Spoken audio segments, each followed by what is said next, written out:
Severance season 2 की ending basically जेमा को कोल्ड हार्बर से निकालने और उसे आजाद करने के ऊपर थी।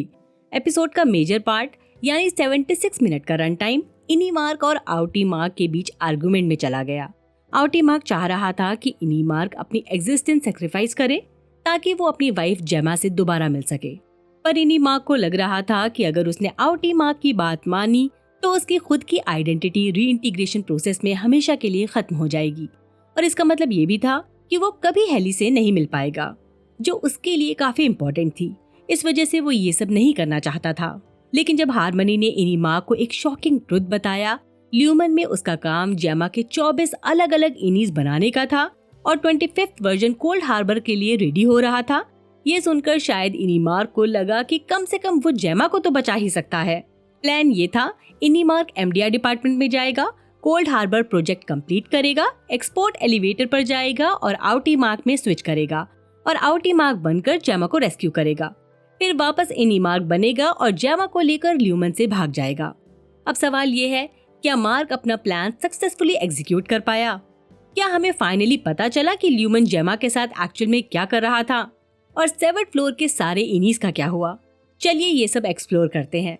तो हम जो सब प्रेडिक्ट कर रहे थे वो कुछ हद तक सही निकला। हमने पहले सोचा था कि एमडीआर डिपार्टमेंट एम्प्लॉयज अपने लव्ड वंस की फीलिंग डिलीट कर रहे थे ताकि उन्हें मैनिपुलेट करना इजी हो जाए। उसके बाद उनको उन फोल्डर्स वाले लोकेशंस पर भेजा जाता था जहां वो ल्यूमन के इन्वेस्टर्स के काम आए। ये थ्योरी ऑलमोस्ट सही थी, लेकिन असली सच और भी ज्यादा टेरिफाइंग निकला। एपिसोड 7 और 9 में रिवील हुआ था कि एमडीआर का असली काम एक अलग लेवल पर चल रहा है। वो एक इंडिविजुअल के अंदर अलग अलग कॉन्शियसनेस क्रिएट कर रहे थे। इसका मतलब एक नया इनी बनाया जाता था जो फिर उन्हीं लोकेशन पर भेजा जाता, और ये सब होने की वजह से यानी इनी मार्क की वजह से जेमा के अंदर 25 अलग अलग पर्सनालिटी स्विच होने की एबिलिटी थी। और ये सिर्फ थ्योरी नहीं, बल्कि डॉक्टर मूअर इसे टेस्ट भी कर रहा था। हो सकता है कि मूअर एक्चुअली ल्यूमन के सारे इन्वेस्टर्स का रोल प्ले कर रहा हो ताकि जेमा के नए इनीज का पोटेंशियल चेक किया जा सके। प्रॉब्लम ये आई कि जेमा के इनीज उन अजीब और अननेचुरल सिचुएशन पर इमोशनल रिएक्शन दे रहे थे, और ऐसा सिर्फ जेमा के साथ ही नहीं, शायद हर इनी के साथ हो रहा था। अब आर&डी टीम, डॉक्टर मूअर और जेम ने इसका रीजन ये सोचा कि जेमा का ओरिजिनल सेल्फ अभी तक अपने पास्ट से जुड़ा हुआ था, स्पेशली मार्क के साथ उसका रिश्ता और माँ बनने की ख्वाहिश से। मतलब ल्यूमन का पूरा सेवरेंस प्रोजेक्ट सिर्फ एक कोऑपरेट एक्सपेरिमेंट नहीं, बल्कि एक डीपर साइकोलॉजिकल मैनिपुलेशन का केस था, जिसमें एम्प्लॉयज के दिमाग से उनकी असली आइडेंटिटी निकालकर उन्हें मल्टीपल वर्जन में स्प्लिट किया जा रहा था।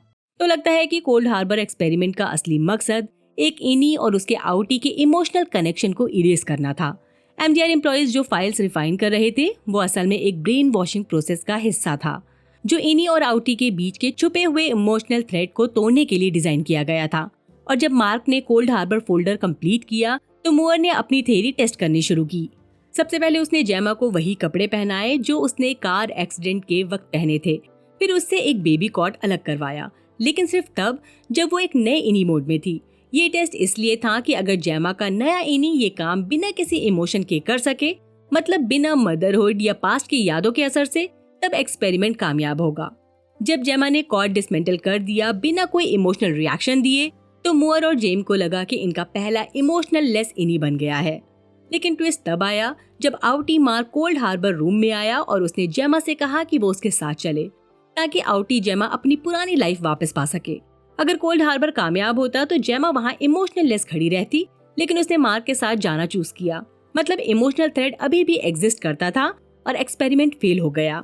जेम और मूअर का रिएक्शन देखकर लगता है कि अब कोल्ड हार्बर एक्सपेरिमेंट या तो पूरी तरह बंद हो जाएगा और सारे इनीस को मार दिया जाएगा, या फिर ल्यूमन इसे दोबारा नए तरीके से शुरू करेगा। अब सवाल ये है, क्या मार्क और जेमा इस नाइटमेयर से सच में बच पाएंगे? अगर हर बार जब कोई मार्क किसी अपने से डबल साइज के बंदे से फाइट करता, उसकी बॉडी में कुछ काटने जैसा मूवमेंट आता, फिर वो ऑलमोस्ट स्ट्रंगल होता और एक औरत उसकी जान बचाती। ये सब मार्च 2025 के एक सीजन फिनाले में होता, तो हमारे पास 2 निकल्स होते। पहली बार इनविंसिबल सीजन 3 में, दूसरी बार सेवरेंस सीजन 2 में। दोनों मार्क, दोनों मार्च, दोनों फाइनल सीजन। अब आते हैं एक्चुअल स्टोरी पर। एक्सपोर्ट्स डिपार्टमेंट में जो हुआ, मार्क और जेमा एलिवेटर के जरिए हॉलवे तक पहुंचने वाले थे, पर डॉक्टर मूअर उन्हें रोकने आ रहा था। जब उसे समझ आया कि वो टाइम पर नहीं पहुंच पाएगा, तो उसने सिर्फ एक क्रिप्टिक बात बोली, तुम जो कर रहे हो उससे सबकी मौत हो जाएगी। इसका मतलब क्या था? क्या ये सिर्फ एक धमकी थी या इसका कोई गहरा मतलब था? क्या ल्यूमन में कोई सेल्फ डिस्ट्रक्ट टाइप का फेल सेफ है जो इनी और आउटी के बीच की लाइन ब्लर होने पर एक्टिवेट हो जाता है? क्या सारे इनीज इस एक्सपेरिमेंट का सिर्फ टेम्परेरी डेटा थे जिसे कोल्ड हार्बर की फेलियर के बाद इरेज किया जाने वाला था? और सबसे बड़ी बात, क्या मार्क और जेमा का मिलना किसी और बड़े प्लान का पार्ट था? जो भी हो, मार्क ने फिर भी अपना प्लान फॉलो किया। जैसे ही आउटी मार्क और आउटी जेमा 7th फ्लोर पर आए, वो इनी मार्क और मिस कैसी में स्विच हो गए। लेकिन ये भी इनी मार्क को रोक नहीं सका। उसने कैसी को स्टेयरवेल तक ले जाने में मदद की जिससे वो आउटी जेमा में वापस आ सके। अब यहाँ पर मार्क का सबसे ज्यादा अनएक्सपेक्टेड मूव आया। जब मिस कैसी वापस आउटी जेमा बनी, इनी मार्क ने दरवाजा लॉक कर दिया और हेली के साथ वापस ल्यूमन बिल्डिंग में भाग गया। ये लॉजिकल भी लगा और थोड़ा अजीब भी। लॉजिकल इसलिए क्योंकि शायद मार्क को लगा कि अगर वो जेमा को बिना किसी और खतरे के बाहर भेज दे तो कम से कम एक इंसान तो इस मेस से फ्री हो सकेगा। अब अजीब इसलिए क्योंकि अगर ल्यूमन के सिस्टम में कोई फेल सेफ ट्रिगर हो चुका है तो उसका वापस अंदर जाना सुसाइडल मूव हो सकता है। अब सवाल ये है, मार्क का अगला प्लान क्या है? क्या उसका प्लान है हेली को बचाना? क्या वो ल्यूमन के अंदर किसी और छुपी हुई चीज का पर्दाफाश करने गया? या फिर उसने इनी बनने के बाद अपना नजरिया बदल दिया और एक और अनएक्सपेक्टेड मूव के लिए रेडी है? ये सेवरेंस का सबसे बड़ा मॉरल डिलेमा था और इनी मार्क का डिसीजन उतना ही लॉजिकल जितना इरेशनल है। इनी मार्क साफ तौर पर बोल चुका था कि उसे आउटी मार्क के साथ रीइंटीग्रेशन एक्सेप्ट नहीं है। उसका लॉजिक सिंपल था, अगर रीइंटीग्रेशन होती है तो आउटी की आइडेंटिटी ज्यादा डोमिनेंट हो जाएगी और इनी मर जाएगा या मेटाफोरिकल बैक सीट पर चला जाएगा। वो अगर जेमा को भगाता है तो इसका मतलब आउटी मार्क अपनी पूरी जिंदगी उसके साथ जीता, पर इनी मार्क सिर्फ खाली हाथ रहता। उसके लिए हेली ही उसका इमोशनल एंकर थी। अब अजीब एस्पेक्ट पर आते हैं। ये सब करने का तरीका पूरा मिशन इम्पॉसिबल हो गया। पहला रेवोल्यूशन से अलग, इस बार तो एमजीआर ने लिटरली पूरा ल्यूमन तोड़ने का प्लान बनाया था। पर ड्रमंड की मौत, मिल्चिक को हॉस्टेज बनाना, मार्चिंग बैंड का पोटेंशियल लिंचिंग, सब कुछ जैसे पहली बार सिर्फ रूल्स तोड़े गए थे, इस बार पूरा लॉ तोड़ दिया। अब यहाँ पर इनी मार्क का बिगेस्ट प्रोटेस्ट सामने आता है। उसने लिटरली पूरे ल्यूमन को उथल पुथल में डाल दिया, पर एंड में फिर भी हेली के साथ अंदर भाग गया। उसको ऑलरेडी पता था कि हेली एक ईगन है और शायद कुछ और बड़ा गेम खेल रही है, फिर भी उसने उस पर भरोसा किया और अपनी आजादी छोड़कर वापस अंदर चला गया। मुझे लगता है कि यहाँ दो पॉसिबल एक्सप्लेनेशन हो सकती हैं। पहला, इनी मार्क इमोशनली कॉम्प्रोमाइज हो चुका था। जेमा को आउटी मार्क को दे दिया तो उसके पास सिर्फ हेली बची। वो बस इमोशनली रिएक्ट कर रहा था बिना नतीजों के बारे में सोचे।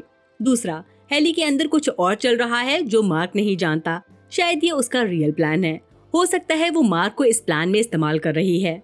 मार्क वापस अंदर आया शायद इसलिए क्योंकि उसे एक और लेवल का सच पता करना था। एक चीज तो कंफर्म है, जेमा की स्टोरी अब अनफोल्ड होगी। अब वो ल्यूमन से फ्री हो चुकी है तो हमें पता चलेगा कि उसे फेवरेट जीन पिक क्यों बनाया गया था। क्या उसे किसी और एक्सपेरिमेंट के लिए सिलेक्ट किया गया था या फिर वो पहले से ही ल्यूमन का एक हिडन एक्सपेरिमेंट थी? सीजन 3 अब और भी ज्यादा वाइल्ड होने वाला है। सेवरेंस में अब तक जो कुछ भी दिखाया गया है उसके बेसिस पर मास मर्डर की पॉसिबिलिटी रूल्ड आउट नहीं हो सकती। जेम के क्रिप्टिक वर्ड्स और ल्यूमन के सीक्रेट्स को देखते हुए दो मेजर पॉसिबिलिटीज लग रही हैं। पहला, हेली ने जो बोला वो ग्लासगो ब्लॉक का असर था। ग्लासगो ब्लॉक बेसिकली एक रिमोट ओवरराइड है जो बिना किसी एलिवेटर के भी इनीज और आउटी को स्विच कर सकता है। मिल्चिक के पास उस वक्त कंट्रोल नहीं था क्योंकि उसकी वॉकी टॉकी ले ली गई थी, वरना वो फौरन ही सब इनीज को ऑफ करवा सकता था। इनीज के लिए ऑफ होने का मतलब ये है कि उनकी एग्जिस्टेंस लिटरली सस्पेंड हो जाएगी, जैसे दे नेवर एग्जिस्टेड। अगर ग्लासगो ब्लॉक एक्टिवेट होता तो एमडीआर के सारे रेवोल्यूशनरीज आउटीज बन जाते और इनीज मारे जाते। दूसरा, मोअर का रेफरेंस। मोअर का डायलॉग सिर्फ इनीज को स्विच ऑफ करने की बात नहीं कर रहा था। उसका स्टेटमेंट काफी ज्यादा एक्सट्रीम और अनक्लियर था। अगर जेमा ल्यूमन से निकलती तो उनका सीक्रेट दुनिया के सामने आ सकता है। ये इतनी बड़ी लायबिलिटी थी कि जेम्स शायद पूरी कंपनी को वाइप आउट करने का प्लान बना चुका हो। अब यहाँ दो थेरीज बनती हैं। Theory 1, the kill switch protocol. Jem ने एक इमरजेंसी प्रोटोकॉल सेट करके रखा है जो ल्यूमन के सबसे बड़े सीक्रेट्स को प्रोटेक्ट करेगा। जितने एम्प्लॉयज इस कॉन्स्पिरेसी के बारे में जानते हैं उन्हें सिस्टमैटिकली एलिमिनेट किया जाएगा। मूअर का स्टेटमेंट शायद एक टारगेटेड किल स्विच का इंडिकेशन था जो सिर्फ कुछ लोगों को मार सकता है। ये एक मिक्सचर हो सकता है Glasgow block plus real world assassination का। जो लोग डायरेक्ट खतरा नहीं है उन्हें सिर्फ मेंटली इरेज कर दिया जाएगा। अब बात करते हैं दूसरी थियरी की, मैसेकर ऑफ कियर टाउन। अगर जेमा का ट्रुथ बाहर आ जाए तो कियर ईगन भी एक कोलैबोरेट डैमेज बन सकता है। मोअर शायद एक मास एग्जीक्यूशन की बात कर रहा था, जैसे पूरी टाउन को एलिमिनेट करना ताकि कोई भी विटनेस न बचे। ल्यूमन के कल्ट लाइक डिवोशन और कियर ईगन के गॉड कॉम्प्लेक्स को देखते हुए ऐसा कुछ होना इम्पॉसिबल नहीं लगता। क्या ये कुछ ज्यादा ही लगता है? हाँ, पर अगर ल्यूमन एक इंसान के दिमाग के अंदर एक अलग इंसान क्रिएट कर सकता है, तो क्या वो पूरे टाउन को डिलीट नहीं कर सकता? अब जेमा बाहर आ चुकी है और अब देखने की बात ये है कि ल्यूमन किस हद तक जाएगा अपने सीक्रेट्स को बचाने के लिए। यानी सीजन 3 काफी हैवी होने वाला है। सेवरेंस सीजन 2 की एंडिंग एक फुल स्केल डिस्टोपियन नाइटमेयर का गेटवे लग रही है। जेम का कियर टाउन को इरेज करने का पोटेंशियल और इनीज वर्सेस ल्यूमन की बैटल काफी पॉसिबल लग रही है। आउटी मार्क और जेमा का ल्यूमन से भागना एक न्यूक्लियर लेवल इवेंट है, क्योंकि अब एक इंसान जिसे ल्यूमन ने मरा हुआ दिखाया था एक्चुअली जिंदा है।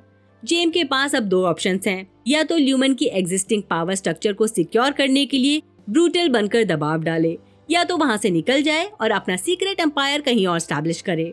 हेली की आइडेंटिटी एज अ ईगन जा चुकी है, क्योंकि वो इनसाइड आउट दोनों वर्ल्ड का ब्रिज बन सकती है। डेलिन की किस्मत अभी तक अनक्लियर है। अगर वो बचा है तो शायद वो फ्रीडम फाइटर का अल्टीमेट लीडर बन सकता है सीजन 3 में।